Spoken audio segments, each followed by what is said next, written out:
بسم الله الرحمن الرحيم.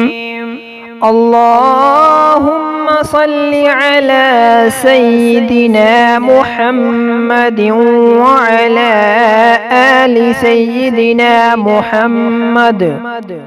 محمد صلاة تنجينا بها من جميع الأهوال والآفات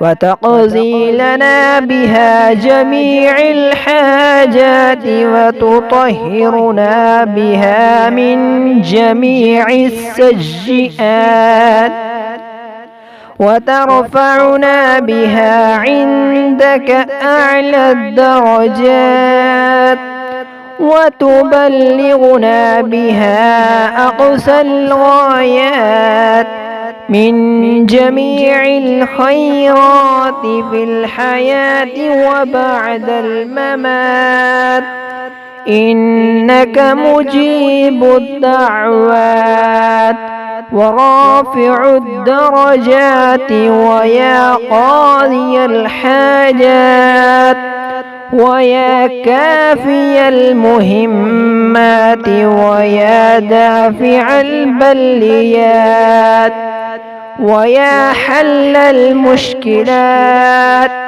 أغثني أغثني أغثني يا إلهي، إنك على كل شيء قدير.